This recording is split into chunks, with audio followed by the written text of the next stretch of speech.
Hi friends, welcome to my channel. അപ്പം ഞാൻ ഇന്ന് വന്നിട്ടുള്ളത് ഞാനൊരു പുട്ടിൻ്റെ റെസിപ്പിയാണ്. അതായത് ഹെൽത്തി പുട്ടാണ് നമ്മളിന്ന് ഉണ്ടാക്കണത്. അടിപൊളി ടേസ്റ്റാണ്. ഞാനിപ്പോൾ ഇത് ഉണ്ടാക്കണത് എന്ത് വെച്ചിട്ടാണെന്ന് വെച്ചാൽ നമ്മൾ ബീട്രൂട്ട് വെച്ചിട്ടാണ് നമ്മൾ ഇപ്രാവശ്യം പുട്ട് ഉണ്ടാക്കണത്. അതായത് സൂപ്പറാണ്. നമ്മുടെ കുട്ടികൾക്കൊന്നും പുട്ട് കഴിക്കാനും നമ്മുടെ ബീട്രൂട്ട് കഴിക്കാനും ഇഷ്ടമില്ലാത്ത മക്കൾക്ക് ഇതുപോലെ ഉണ്ടാക്കി കൊടുത്താൽ കുട്ടികൾ എന്തായാലും കഴിക്കും. ഇത് കഴിക്കാൻ നമുക്ക് കറിയോ പഴമോ ഒന്നും വേണ്ട കേട്ടോ, നമുക്കിത് തന്നെ കഴിക്കാം. അപ്പോൾ ഇതെങ്ങനെ ഉണ്ടാക്കിയെന്ന് നമുക്കൊന്ന് കണ്ടു നോക്കിയാലോ. അതിനായിട്ട് ഞാൻ ഒരു അര കപ്പ് പുട്ടുപൊടി എടുത്തിട്ടുണ്ട്. പിന്നെ നമുക്കിത് ഈ പുട്ടിന് കളറിന് വേണ്ടിയിട്ട് ഞാനൊരു കുഞ്ഞ് ബീട്രൂട്ട് എടുത്തിട്ടുണ്ട്. അതൊന്ന് തൊലി കളഞ്ഞിട്ട് നമുക്കതൊന്ന് ഗ്രേറ്റ് ചെയ്തിട്ട് വരാം കേട്ടോ. അപ്പോൾ ഇതാ ബീട്രൂട്ട് ഞാൻ ഗ്രേറ്റ് ചെയ്തിട്ട് എടുത്തിട്ടുണ്ട്.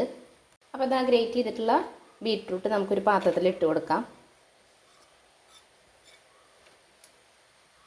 അതിലേക്ക് കുറച്ച് വെള്ളം ഒഴിച്ചിട്ട് നമുക്കിതൊന്ന് വേവിച്ചെടുക്കാം കേട്ടോ. കുറച്ച് തന്നെ വെള്ളം ഒഴിക്കണുള്ളൂ. അപ്പോൾ അതാ ബീട്രൂട്ട് നമുക്കൊന്ന് ജസ്റ്റ് ഒന്ന് വേവാൻ വയ്ക്കാം.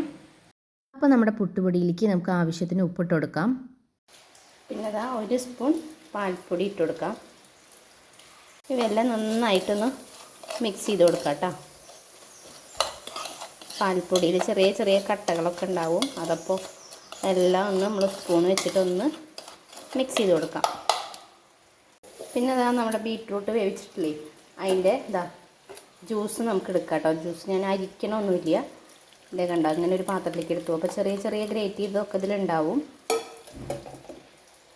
ഇത് നമുക്ക് കുറേശ്ശെ ഇതിലേക്ക് ഒഴിച്ചു കൊടുക്കാം. ഇത് മൊത്തം ഒഴിച്ചു കൊടുക്കാം കേട്ടോ. ഇതൊക്കെ ഒന്ന് മിക്സ് ചെയ്തിട്ട്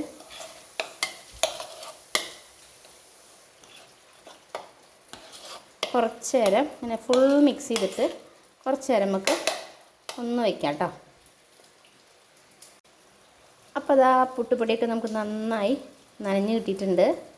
കണ്ട നല്ലോണം ഒലർന്ന് കിട്ടിയിട്ടുണ്ട് കേട്ടോ. വെള്ളമൊക്കെ നനഞ്ഞ് നമുക്ക് സെറ്റായിട്ടുണ്ട്.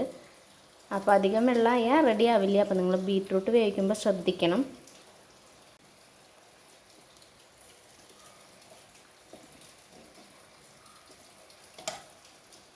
ഇനി ഇത് നമുക്ക് പുട്ടുപൊടിയിലേക്ക് ഇടാം കേട്ടോ.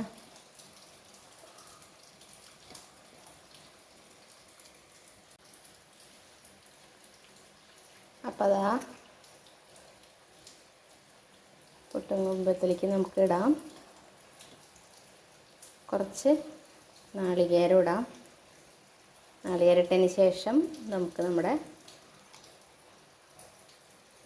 സാധാരണ പുട്ടിടുന്ന പോലെ പുട്ടിന് നമ്മൾ തേങ്ങ ഇടുന്ന പോലെ തന്നെ ഇടാം. പിന്നെ നമ്മൾ തേങ്ങ വേണ്ടവർക്ക് ചേർക്കാം. ഹെൽത്തിയൊക്കെ ആകുമ്പോൾ തേങ്ങ അവോയ്ഡ് ചെയ്യണമെങ്കിൽ അവോയ്ഡ് ചെയ്യാം. അപ്പോൾ അത് കുട്ടികൾക്കൊക്കെ കഴിക്കണമെങ്കിൽ നമ്മൾ തേങ്ങ ഇട്ടിട്ട് തന്നെ കൊടുക്കണ്ടേ. പിന്നെ ബീട്രൂട്ടിൻ്റെ ഗുണങ്ങൾ എന്ന് പറഞ്ഞാൽ നിങ്ങൾക്ക് അതിനെക്കുറിച്ച് എല്ലാം അറിയാമായിരിക്കും.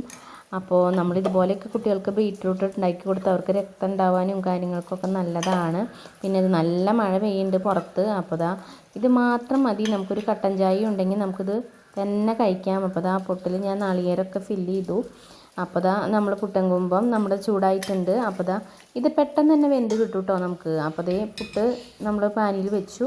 അപ്പോൾ പെട്ടെന്ന് തന്നെ നമ്മുടെ പുട്ട് റെഡിയായി കിട്ടിയിട്ടുണ്ട്. പിന്നെ നല്ല സോഫ്റ്റ് പുട്ടായിരുന്നു കേട്ടോ. അപ്പോൾ ഞാൻ സാധാ പുട്ട് അങ്ങനെ കുത്തണ പോലെ അങ്ങോട്ട് കുത്തി. പക്ഷേ നല്ല സോഫ്റ്റായ കാരണം വേഗം തന്നെ പുട്ടും കുത്തിന്ന് അങ്ങോട്ട് ചാടി വന്നു. അടിപൊളി പുട്ടായിരുന്നു. പിന്നെ ബീട്രൂട്ട് ആയ കാരണം ഒരു ടേസ്റ്റ് വ്യത്യാസം വരുന്നൊന്നും നിങ്ങൾ വിചാരിക്കേണ്ട. അടിപൊളി ടേസ്റ്റാണ്. നമ്മൾ പാൽപ്പൊടിയും കൂടി ചേർത്ത കാരണം ഒരു പ്രത്യേക ടേസ്റ്റാണ്. നല്ലൊരു ടേസ്റ്റ് തന്നെയാണ് കേട്ടോ. അപ്പോൾ ഇതെല്ലാവരും ട്രൈ ചെയ്ത് നോക്കണം. അപ്പോൾ എൻ്റെ വീഡിയോ വൈൻഡപ്പ് ചെയ്യാറായി. നിങ്ങൾക്ക് വീഡിയോ ഇഷ്ടമായെങ്കിൽ നിങ്ങൾ ലൈക്ക് ചെയ്യാനും സബ്സ്ക്രൈബ് ചെയ്യാനും മറക്കരുത്. അപ്പോൾ അടുത്തൊരു ദിവസം വെറൈറ്റി റെസിപ്പി ആയിട്ട് വരാം. അതുവരേക്കും എല്ലാവർക്കും ടാറ്റ ബൈ ബൈ.